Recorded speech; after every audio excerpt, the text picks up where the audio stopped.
Hi there, and welcome to the Embodied Spirituality Podcast, where we talk reconstructing spiritual practices after deconstruction.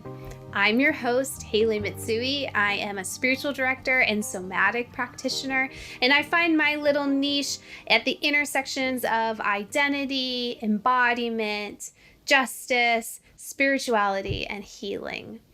And I started this podcast really as an excuse to have conversations with my friends and people that I really respect around how can we reconstruct supportive spiritual practices after coming out of spaces like evangelical Christianity or other fundamentalist spaces. As a spiritual director, I sit with people every day, and I often hear, I feel really alone on this journey. I feel like I don't know how to trust myself as I begin to rebuild a spiritual life outside of the walls of a church. And the truth is, so many of us are feeling this loneliness and this isolation and this extreme disorientation. And so my desire for this podcast is for it to be a bit of a connecting, a bit of a place where we can witness each other's journeys. This isn't going to be a place of relearning or unlearning specific theologies or doctrines, or even like a lot of education. I don't think in general. My hope for this space is that it's a witness. Again, a place where we can see into other people's journeys, and in a hope that we don't feel alone in our own journey. I am so excited about the people that I've been able to be in conversation with as I have been recording this podcast. And today we have a dear friend of mine, Leann Jenkins. And our conversation is a wonderful journey of talking about mysticism, that question of who am I now? And my favorite being probably the practice of doing absolutely nothing. So Leann is a wanderer, a self-described wanderer, a mystic, deeply rooted in the traditions of the Southern Black Church. And after years of being in ministry, she discovered the need to let go of rigid beliefs and to reconnect with what feels truly real to her, and finding a lot of beauty in the spiritual layers of her particular lineage. She is a spiritual director, and she practices through the lens of personal, collective, mystic, positive, and liberation-oriented spirituality that explores where the spirit is active in your life. With a master's in spiritual direction from Loyola University in Chicago, her work focuses on decolonizing faith, authentic communication, and integrating diverse spiritual experiences.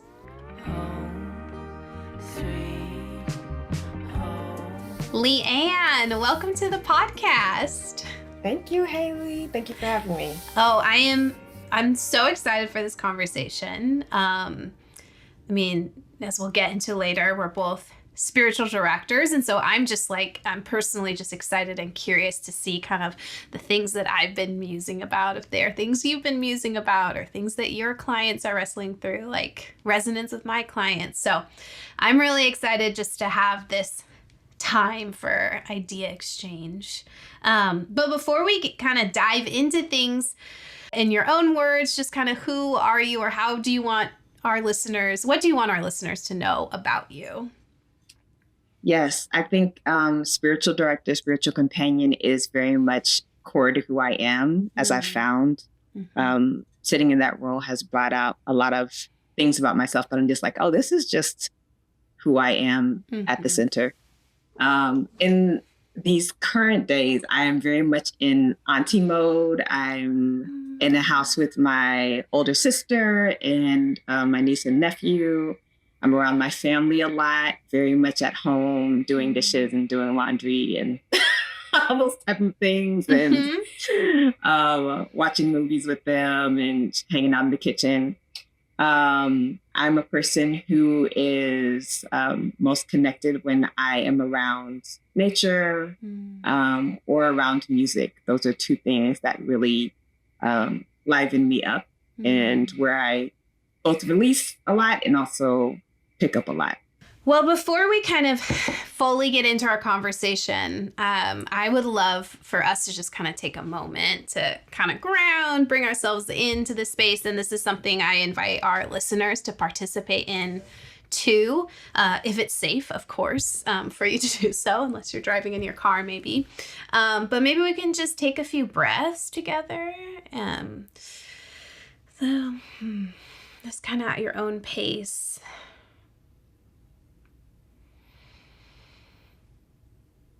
And if your eyes are open, just kind of taking a moment to even look around the environment that you're in right now, just kind of orienting yourself and even noticing if there's anything pleasant that your eyes or your senses feel drawn to.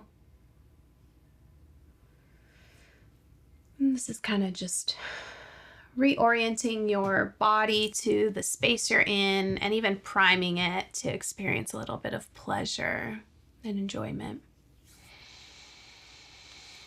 All right.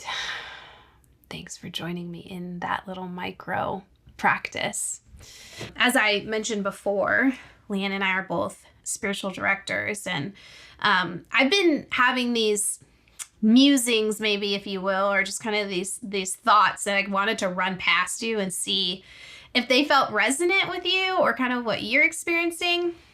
Because really, like, the primary reason I wanted to start this podcast, kind of about reconstructing spiritual practice post deconstruction, if that's, I'd say with the caveat that we're always deconstructing and reconstructing and deconstructing and it's not like a one-time thing, but I feel like I've noticed just kind of these waves of folks that are sort of leaving fundamentalism, evangelicalism, that the way that sort of the church as a whole isn't resonating with maybe how people are experiencing the world, you know, whether that's through political alignments or social justice issues. There's just a lot of people who are like, wait, this doesn't feel kind of supportive of the view I have of Jesus or the way that I see spirit moving in the world. And so they kind of move away, and this is like my own journey too, kind of move away from these more, again, fundamentalist spaces and sort of start deconstructing and parsing apart what they don't believe. But then we get kind of to the bottom of that, and it's like, oh, now what do I do? Like, and I always say, or like something I feel is that like if someone sort of deconstructs their way out of believing in God genuinely, I'm like, okay, like you do you. Like if that's what feels okay to you, then like great. But what makes me sad is when people kind of deconstruct it out of all of these beliefs and spiritual practices, but then they still have this like longing for connection to the divine, and they don't know how to like reconnect in a way that feels authentic to them. And I have all of my own, you know, maybe I'll get on my soapbox later about why I think that is, but I'm just curious, like, has that been something you've observed as well? Yeah, it is. I've experienced people being in a place, I mean, as a spiritual companion, people come to me in a place where they're just like, well, I don't know what to do now because I know I am not for this anymore. But then I feel like I don't have any ground to stand on, or I don't know what motivates this. And I long for some of the ways in which I felt like a certainty of connection or like a fortitude of connection when I thought I knew and I thought I believed these different things. And even though I'm grateful for it, you know, having this process of being like, oh no, that's not resonant anymore. Now I'm just like, now what? You know, so people come to me often in that place where they're just like, okay, now what? And I want to feel connected and I want to feel grounded, but I don't know how to do that without either pretending like I'm believing something that I'm not, falling back into those old things. Yeah. Would you be open to sharing like any of your own personal experience of how you kind of navigated that? Or if you experienced it? Oh, I absolutely did. I mean, I used to be in Christian ministry, so very much not only like having that I believe, but also like everyone should believe, and let me tell everybody else what it is that they should believe, and let me throw people in the, So I came out of that background and went through a process of, I just got to a point where I was looking around and I was like, wait, what am I a part of? There's something that actually doesn't resonate with what is truly in me, that is trying to be brought out, that is the most honest way of me moving through the world. I don't even know if I could have articulated that at the time, but I definitely was just like, what am I a part of? This is not it. This doesn't feel right, And I took a step back first. So in the ministry that I was in, I was able to go on sabbatical. This is when I started getting my master's in training in spiritual direction and all that type of stuff. Yeah. And I actually would have this. It's also, I will say this too, it is also the moment where I first in my life experienced depression and experienced a lot of anxiety, because so much that I thought was true about the world now was kind of like unraveling in front of me. Yeah. And so I had the question of like, well, who am I supposed to be now? How am I supposed to move now? And also heartbreak and grief and loss, because the visions that I had for the future and what I thought I was a part of, it turned out that was not true, or that wasn't the full picture. So that was, I think, a profound awakening for me too, is just like, oh, like, I've never felt this way. I've never had this feeling of just like, oh, my dreams are broken. Yeah. My heart is broken. Yeah. I have to rediscover myself. While I was in getting my master's, I actually would have this recurring vision of me standing on top of like a mountain or something, and Jesus was trying to ascend, and I was like holding on to his robe. Wow. Like, you will not ascend. I will not let go of your rope. Okay, so you were like grounding. I was thinking you were like catapulting into the heavens with Jesus, but you were like, no. Oh, no. I was like, I'm not. You are not ascending. Yeah. I would have just a recurring vision of that. And I knew in my heart that the Spirit was just like, let go. Let go.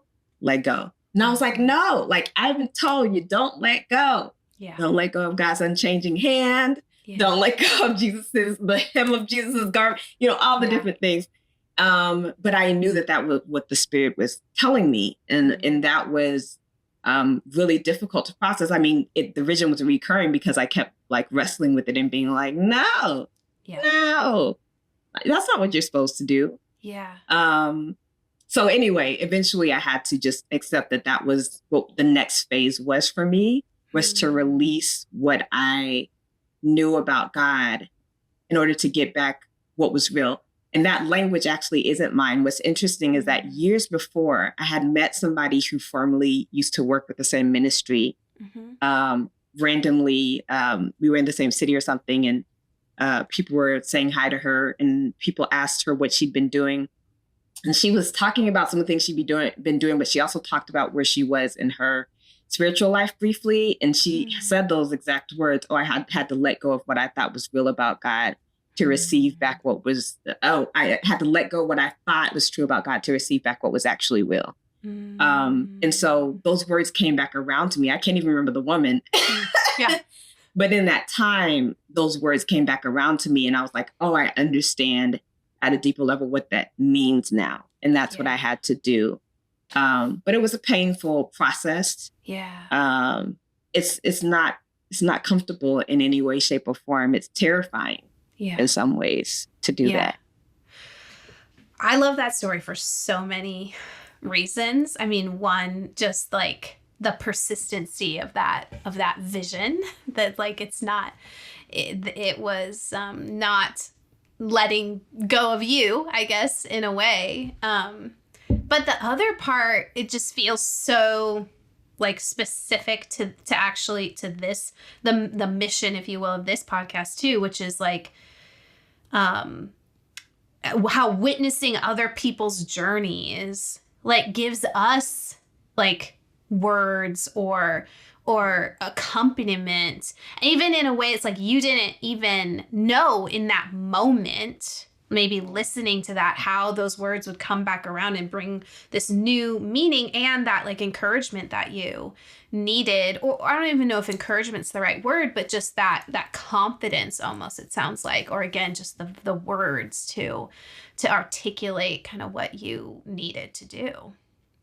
Absolutely. I think it's one amazing that one moment and those words in that moment just somehow stuck in my heart and my mind. Yeah. Like, yeah. For what? I forget things notoriously. Okay. So the fact that those stayed there, I think, was definitely a gift from the spirit. And I do. And it helps just to know, like, oh, what I'm about to go through or what I'm going through right now is not something that somebody has not gone through as well. Mm-hmm. and seeing themselves as a gift or a part of the journey. So being like, oh, it's not just me. I'm not the only person that's had to do this. This is not, you know. And so that made it easier knowing that you, or I don't know if easier is the right word, but that eased something in some way to know that you were not alone. You're not the first one to go through this. Mm-hmm. Yes, definitely. Yeah. Yeah. Maybe I can be overly analytical sometimes. Hint, yes, I can be, but I feel like the almost the steps in the spiritual journey are like people kind of have this container that and theology that they're raised with, and then like they don't resonate with it anymore, and then they find a new container and for a little while until that doesn't resonate, and then they find a new container. And by container I mean kind of like something that somebody else has created. Like if I'm speaking from my own experience, and this is not to throw shade on anyone, hopefully, or anything, but I remember when I was kind of like deconstructing from my more evangelical upbringing, and then I got introduced to the Liturgist. I don't know if you ever listened to that podcast. It was like... No, I've heard of it, definitely. I don't know if I've actually listened to it. I don't even know if it's still around, but it was like probably one of the first kind of deconstruction style podcasts, probably like 2012, 2013 or something. And okay, probably not the first in my awareness, in my sphere of awareness. First of all, it was a lifeline. Like it really was. Like these guys were saying the exact same things I was thinking, and it was very validating. But in hindsight, it kind of feels like it was that theology is bad. Let me give you a new theology that's better and more evolved and more progressive and all of this. And I was like, great. But then it was after a while, I'm like, wait, these are still like two heterosexual white men.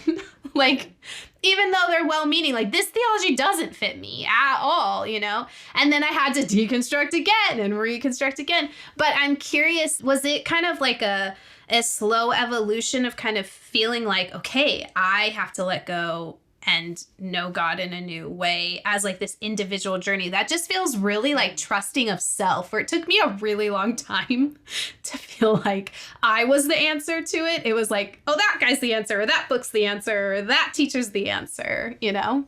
I think so. I will say one thing that was really helpful. I don't think I did it by myself necessarily, although it was a period of great isolation because one, I was getting my master's. So you're like, and we're reading, and, you know, so it was a period of great isolation. But I do feel like there are like two close friends who have been journeying with me for a long time. And the interesting thing is that our journeys are not the same, but still we've been in conversation with one another the whole time. My friends Barney and Jazzy. And we came from the same space, had some of the same experiences. So that was helpful to process those with them. Yeah. And I do feel like there were resources that I engaged with that helped me understand what it was I was experiencing. But I don't think I don't think I did have a replacement in terms of like going into a new container that said, this is now what you believe. And I don't know if that's just because I was just at a root level resistant to that yeah. at that time. So I guess there are a lot of things that I engaged with that could have become that for me, maybe, but I don't, for some reason, that isn't what happened. I feel like it was very much going back to experience. And for me too, I think at the core of what I was searching for is like, who am I now? Yeah. And I did know that no one else could tell me that, or no one else could answer that for me. And nothing that I was given could capture that fully. And so it ended up being a lot of different resources, a lot of different role models, a lot of different things that were kind of like put up as mirrors to what was happening inside me. They would give me the language for it, or they would let me know I'm not crazy. What I'm experiencing is actually true. Or they would help me to admit things about myself that I otherwise wouldn't admit, and be very honest with myself. So that was kind of what my journey ended up being. And I'm still in the process of that. So it's a long-term quest, but I think that's how it went for me. Yeah. And I'm realizing I don't know, your exact, I mean, I know you have a Christian background. I don't know the exact flavor of it. Yes, it's a very specific flavor. So I learned as I grew up. Okay. Well, so I might ask for a little bit of details in that, because something that's coming up for me as you're sharing that process is like, man, I feel like I battle this even still, and it's a reoccurring kind of sentence or sentiment I hear from the folks that I work with in spiritual direction is like, well, how can I trust myself to know what's good or right? Isn't that cherry picking? Isn't that, like all of those, isn't that a slippery slope? Isn't that sort of universalism? There's just kind of, there's all, and so I don't know if you dealt with any of that. I see the smile and nods. Yes, so I have to say too, it's kind of not fair. My response is going to be a little bit unfair, because I will say that my mysticism does play a huge role in how I journey through life. Yeah. And so I had a vision. Really, I love it. For me, I had a vision. And oddly, this vision came when I first was starting to, there are different things that have come together in my life in weird ways. I have some medical issues. Some of them are related to my fibroids. That's a big one. And a couple of other things.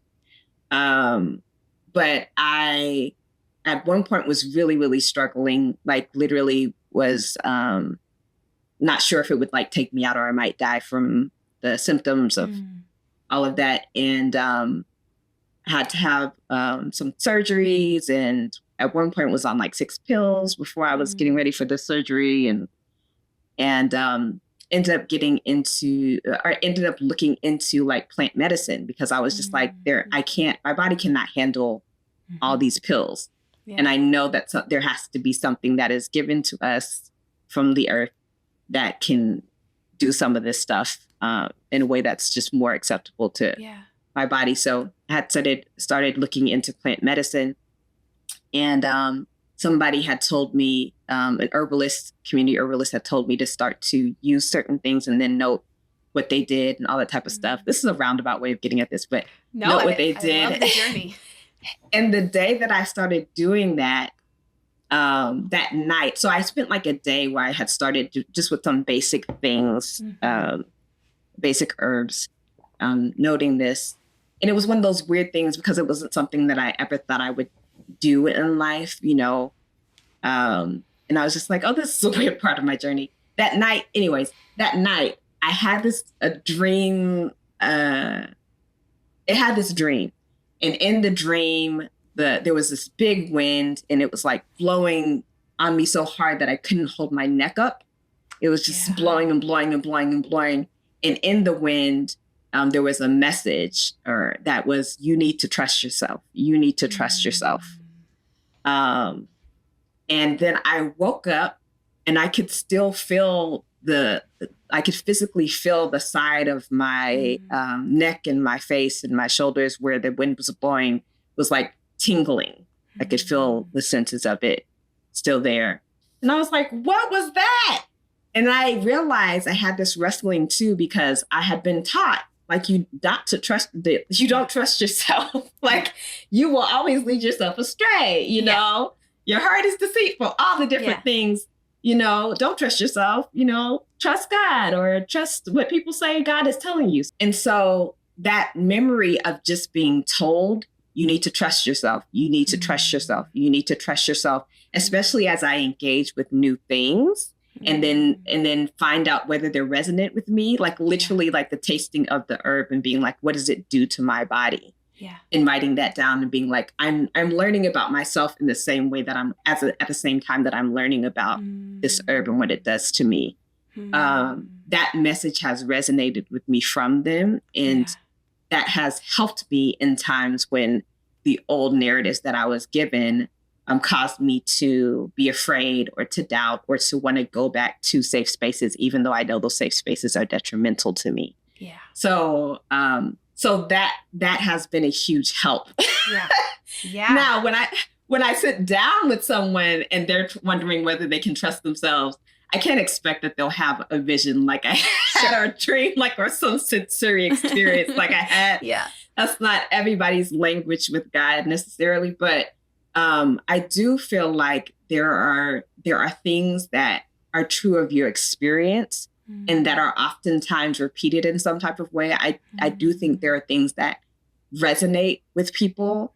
And then I also believe in exploration with the understanding that there is grace and that there's a way in which the spirit can create safe space or cover or heal if you get wounded in that.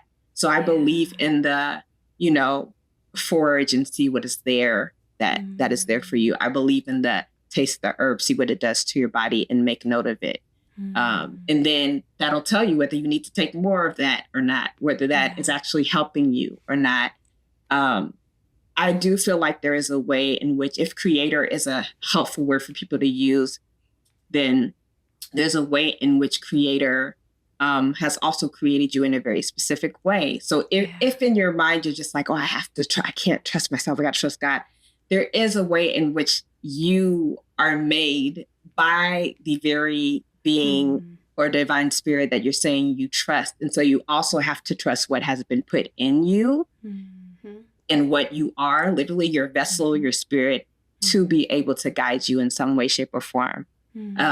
Doesn't mean it's not helpful to have companions on the journey, obviously, have friends on the journey that you're in conversation with.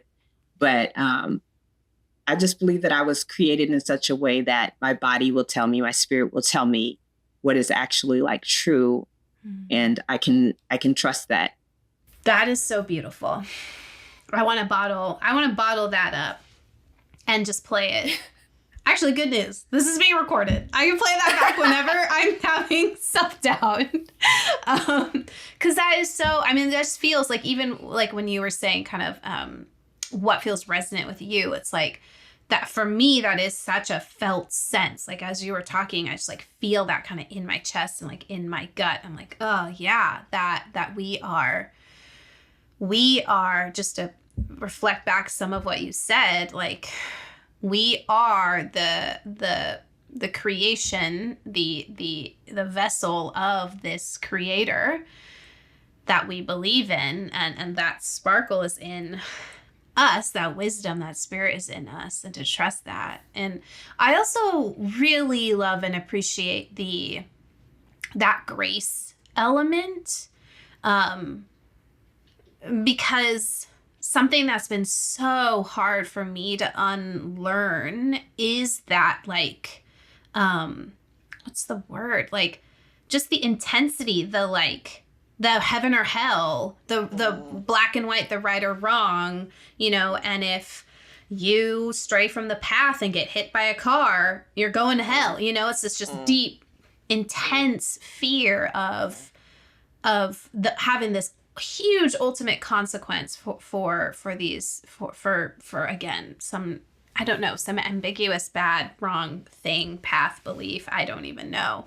And so to hear you just say, yeah, I believe there's grace in this, like, because we may, again, with sort of what we talked about at the beginning of the deconstruction, reconstruction, like there's this evolution, there's a constant trying things on, and and seeing if it fits, and if it doesn't, taking it off and not feeling like that's a make it or break it, heaven or hell, maybe kind of decision.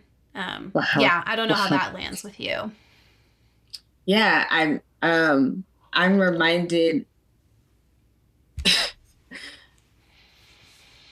There's a lot that comes up when you say that. I'm just like, so many things.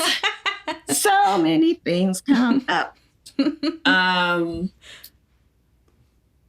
I think it's a constant prayer that I've always had, is to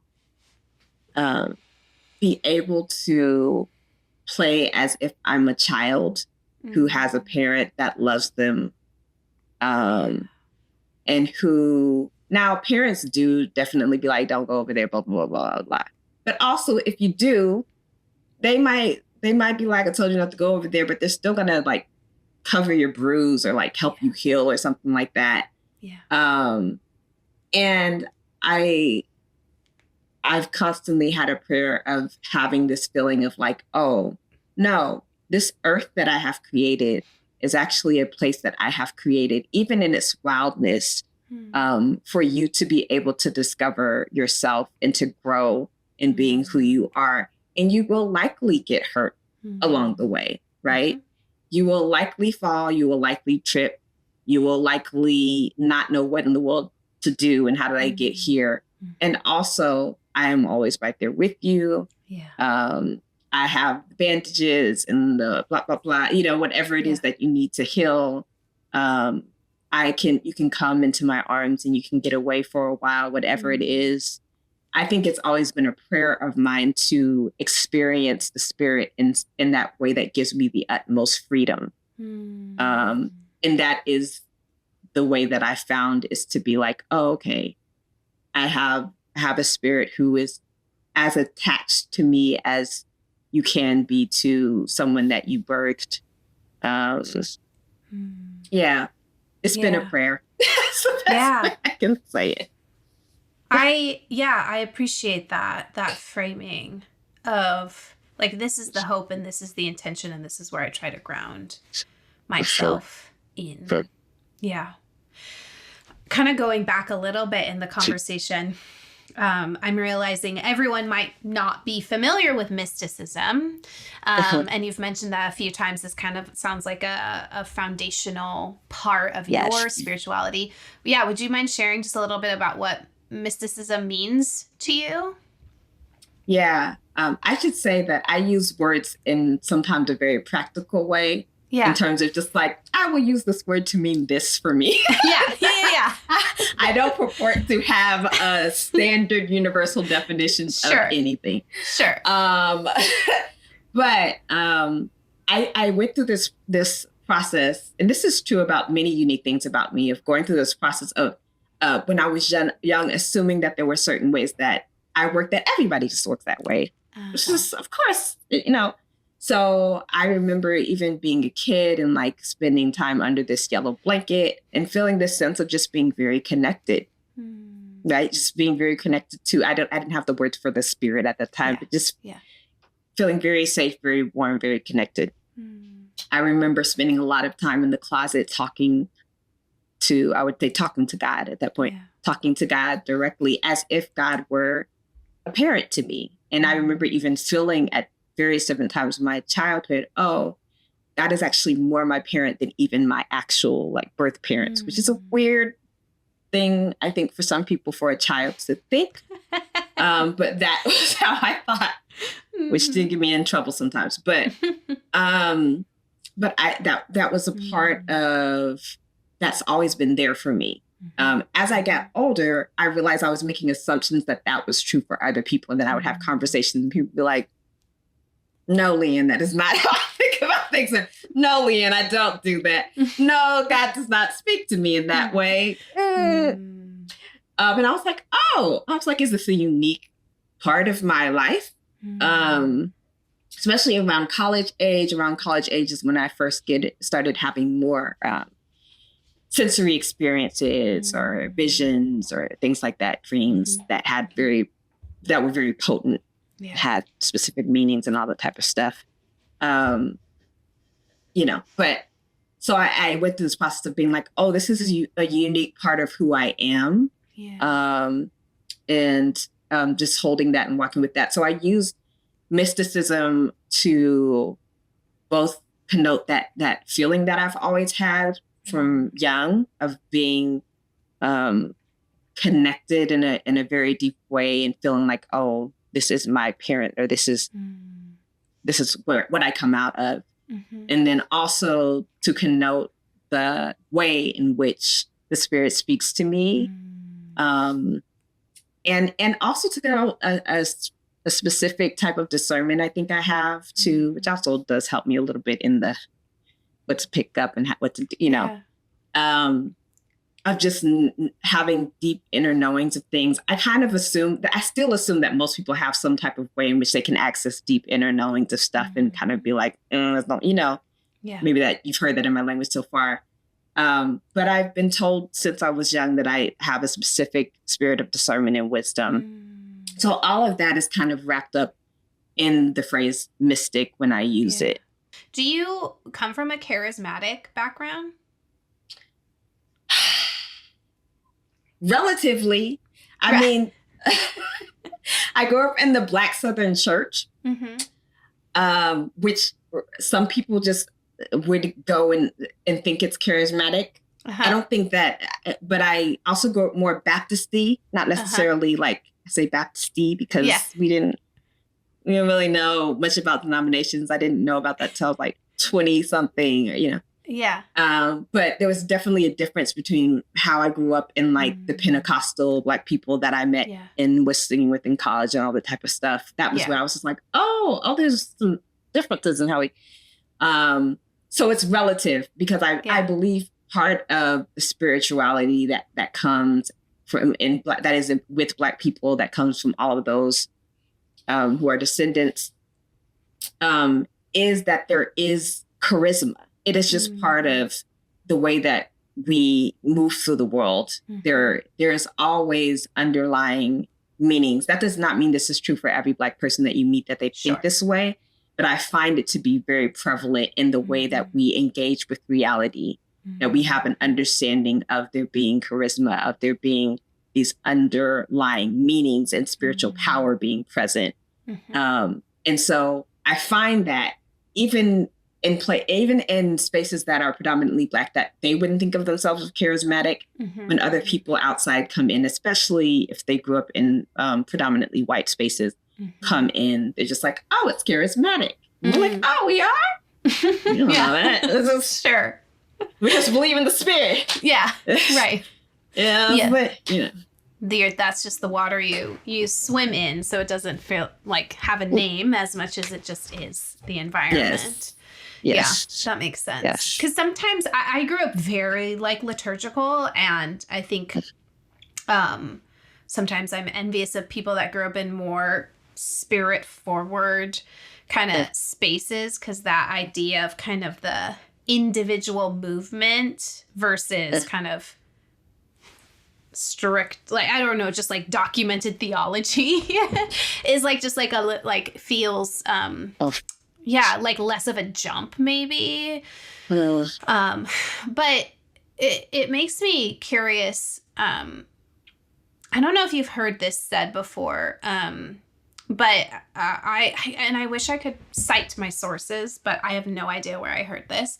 But I once heard someone say or read something that was like, when we stop hearing from God, it's not that God has stopped talking or that God has stopped like communicating, but that it's like we have changed and I'm not saying it well, but it's like the way that we hear God is changing. Like we are the ones that are changing, not God. And so it's kind of this, to me, it's like it's been an invitation to continue to, as someone who really values that like felt sense of the divine, when I go through seasons of like change or growth, sometimes that feels like it grows distant or faint, and then it's okay, how am I changing? How am I changing or growing, and how do my spiritual practices sort of like adapt to that new way, so I can like kind of get back to that place of closeness? I don't know if that makes sense, but some of what I'm hearing you say is that it is like spirit has kind of accompanied you in these really like tangible ways for as long as you can remember. So I'm curious, have you ever been through seasons? Okay. Sure. Yeah, I sometimes am just like, I should very much caveat some. Yeah. No, I definitely have. So for me, it's like, I don't know if it's the chicken or the egg. Like I feel like there are times when it seems like the spirit intentionally is just like, I'm not going to give you what you're used to because I need you to expand in these certain ways, because I need you to go on a search. Yeah. Because you're too settled in the place that you're in, and I need you to go out. Mm-hmm. So I have, and in fact, I remember, I think this happened when I was getting my master's too. All right. Or shortly after. Anyway, there was some point in which I was just like, okay, I've let go of Jesus, the vision ascending. Yeah. Now what? Yeah. Now what? And then I was expecting the spirit to be like, okay, now you do this. And now come over here. I'm going to show you exactly what to. And that didn't happen. I got really frustrated. I was like, look, vision, dream, let's do it. To drop something in my lap. And I do distinctly remember having this feeling of the spirit being like, I'm not going to do that. Right. You actually don't need it, even though you think you do. And I do feel like that was, you talked before about searching for a new container. I do feel like that was a way, that was something that the spirit did that intentionally kept some of those things from me too. It was like, I'm not going to put a stamp on anything for you. I'm not going to be like, oh, this is the thing. Yeah. Because to be honest, in the past, there were times when this was a part of the grief and the loss and the heartbreak. Some of the things that I had taken on came because of something that I had heard from the spirit. Moved to Chicago. Okay. Be a part of this particular work or this particular ministry. And so when you see like, oh, just because I'm led to this particular thing does not mean it's going to be perfect or that it is the answer. It can cause a lot of grief and heartbreak, but yet you can still easily be pulled back into that understanding. Yeah. Okay, that wasn't the thing, but now this is the thing. Yeah. So this is my interpretation of that time. Now looking back, is that the spirit, I think, had some wisdom. That's a silly thing to say. The spirit has some wisdom and not telling me. But I do feel like there was a particular, like, no, this is a phase in you learning more about yourself and understanding who you were meant to be and learning how to trust yourself, learning that you actually can go through this and you can find what you're supposed to find and integrate what you're supposed to integrate. And it doesn't have to be this big vision or this dream or me putting a stamp and being like, this is the thing that you need to do next. So, yes, I have. Yeah. But in the midst of it, I was very upset and I was very frustrated and I was angered and I felt so lost. And I was like, Spirit, you just going to abandon me at the most important time? We've sort of almost danced around like our own spiritual growth or, containers and spoken about it in sort of those ways. And I'm curious, and it's okay if you don't have anything like just ready to go, but do you have any particular spiritual practices that feel like really supportive to you right now and kind of where you are in your own spiritual journey? Yes. I feel like one of the most significant and prevalent spiritual practices right now for me is not doing anything. Nice. I love it. Not doing nothing. And it is a practice. because I realized in the midst of it that I am used to doing stuff in order to feel something or in order to feel purposeful or valuable or for my life to feel meaningful. And so I've definitely felt a pull lately where I just feel like I'm just supposed to sit or lay. And that's it. Yeah. It's not even like prayer. It's not even, it's just literally, I am here, I am alive, and that's it. And for some reason that brings me back to myself. For some reason that rejuvenates me. And so I'm resisting it less and less. Yeah. But yeah, the not doing. I resonate with that deeply. I just actually made a little post on Instagram. Like, I spent a month in Mexico City this last year and was working with my spiritual director kind of around my intentions. How do I want to spend this time kind of wisely? And I had all, I had this like laundry list. I want to write 3 songs. I want to read 2 books. I want to, this, that. And I was feeling like really good about that. And then, and then, as it got closer, the trip got closer, I was like, oh, damn it. I think I'm just supposed to enjoy myself. Like, I think I'm not supposed to like have anything to show for this month abroad except for enjoyment and reconnecting to me. And I was very resistant because, and I put this in the post, I'm like very much a recovering addict, or maybe just still an addict to productivity. It's and that's, in everything, in work and in spiritual life. It's like I have a little habit tracker of do I do my meditation every day? Like, it's just this addiction to doing. And I know it, for me, I think it comes from a good place of, I want it to be a priority. And so I want to, I don't know, when it feels like it's not taking priority, I'm like, okay, well, how can I make myself like prioritize this? But it so quickly becomes this, did I do it? Did I not? Look at my habit tracker. I only did it 3 days this week. Oh no, I'm a pile of shit, So it's, I love your invitation into the spiritual practice of not doing anything, of sitting and lying down. And that feels like something I should probably be more curious about myself. Look, it's not easy. It is easy in one sense, but it's not easy. Yeah. Because there's always this press to show something of yourself, right? Yeah. At the end of the day, even. Like, well, I did this with my day. Yeah. What did you do? I did this. Yeah.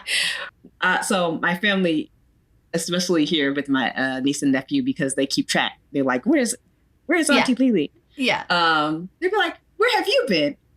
Yeah. Like, in my room. Oh, are you doing blah, blah, blah, blah? Yeah.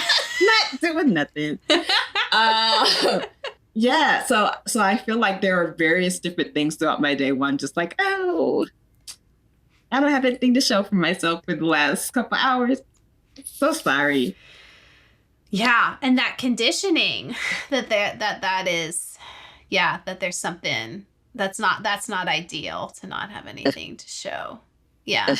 I remember having some folks over, this is probably a while ago. And I know it wasn't intentional. I think at some point I mentioned, because like I don't schedule clients on Mondays personally. Like I try to take a 3-day weekend every weekend. And there were folks, like, I think I mentioned that, and like there were just folks in the group who were like, oh, I can never do that. I could never do that. I would love to do that, but I could never do that. And I'm like, you could though, like, why couldn't you? You could. You're not going to, because there's like this internal feeling that it's bad or something. Yeah. I feel like one thing that comes up for me in those moments where I realize like, oh, somebody's just like, what did you do with your day, or where have you been? Blah, blah, blah. And I have nothing to show for myself, is this feeling of like, almost like a guilt.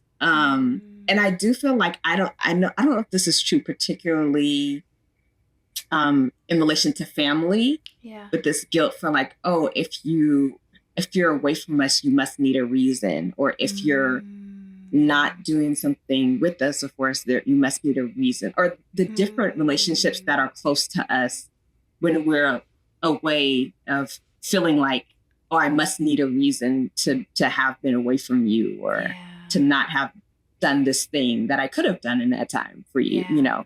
You know what, sometimes I frame it as like in the spiritual life, but really it's just like life in general. You know, it's deconstructing from capitalism, from white supremacy, from patriarchy, from all of settler colonialism, from all of those mindsets that keep us like trapped in these containers that are not meant for our thriving. And the deconstructing out of the kind of I exist to ease everybody else's existence is a really hard one, you know, to break free of, because so many of us, and I don't know if this feels true for you, but AFAB people raised or, you know, as women are so conditioned to attune, to be helpful, to contribute. And that's the default, not, you know, having clear defined edges and boundaries. That's not supposed to be our default. Yeah. That right there is so very true. Can I tell you that I've been learning from cats though? Oh, even though I have no cats around me, but just reflection of my experience with cats. Is because like in the not doing, I was like, oh, this is really good for me though. Yeah. Why is this really good for me? Like, what is it? And then for some reason, I thought about the way in which cats, like, they'll just disappear. Yeah. Nobody will know. They'll be like, you know, my sister used to have a cat. And be like, where's Mambo? Like, for hours, just under the couch in the dark. Yeah. And we accept that. We're just like, that's how cats are. And then the next time you see them, they're either getting food or they're out in the sun napping. And I also realized napping in the sun is another thing for me that is very much core to like rejuvenation and stuff like that. And so I was just like, oh, like for some reason it allowed me to give myself permission, because I'm just like, here's an example of a living being that does that without any type of like, of course, but without any type of just like, oh, I should be here for you. You know what I'm saying? It's just like, bye. Yeah. I'm on the couch now because I need to. Okay. Here I am now because I got the energy. Here we go.